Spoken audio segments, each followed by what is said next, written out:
Nak baca dah ke nak cabut lagi tu? Kita cabut, kita baca tu lah. Ada 10 tadi. Kita habis 10 dulu. Okey, kita tengok nombor yang pertama. Nombor yang pertama. Nombor 35. Nombor 35.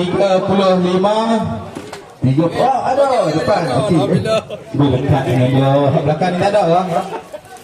Sebutlah nombor belakang-belakang ni sama. Alright, kita wakilkan kepada Cikgu Asrul untuk menyampaikan sampel. Terima kasih. Terima kasih. Sama-sama. Okey, kita pergi ke nombor yang kedua pula. Nombor yang kedua. Standby semua nombor atas meja lah. Alright, nombor 47. Nombor 47. 47. 47. Oh, ada. Okey. Siapa?